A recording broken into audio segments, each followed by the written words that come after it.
श्रीराम समर्थ. श्रीराम समर्थ. नाम घेतल्याने आपले अवगुण कळून येतील. जगातली अनेक साधने जरी पाहिली तरी त्या सर्व साधनांची पहिली पायरी ही की मनुष्याला त्याचे अवगुण दिसू लागणे. जसजसे साधन वाढत जाईल तसतसे आपल्यातले अवगुण प्रखर रूपाने दिसू लागतात आणि त्या अवगुणांचा पुढे डोंगरच वाटू लागतो.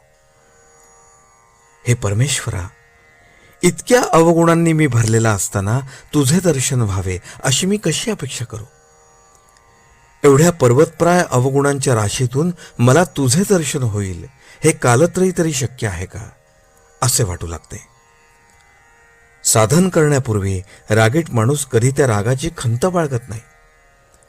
किंबहुना तो अवगुण आहे हे मुळी त्याला पटतच नाही.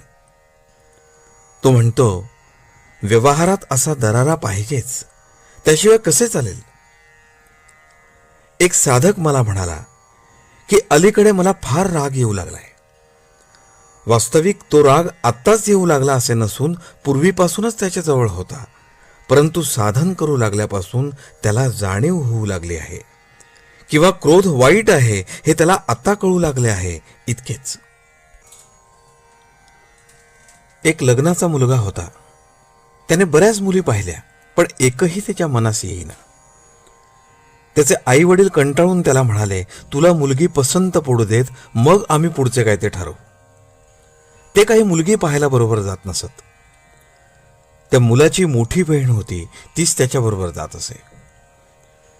एका ठिकाणाहून मुलगी पाहून आल्यावर मोठ्या बहिणीने त्याला विचारले, कशी वाटली रे तुला? त्यावर तो म्हणाला, नाही बो आपल्याला पसंत.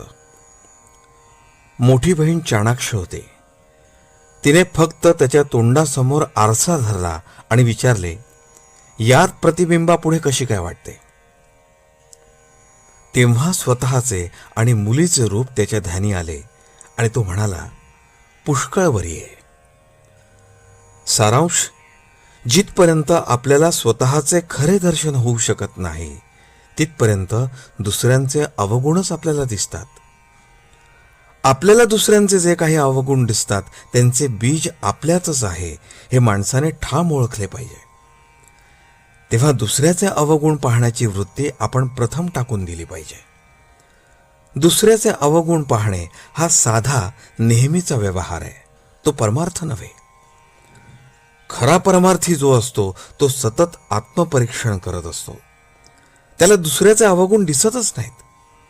त्याला आपल्याच अवगुणांचे इतके दर्शन होते की त्या मानाने इतर सर्वजण त्याला परमेश्वर रूपच भासतात आणि हाच खरा परमार्थ. आजचे बोधवचन.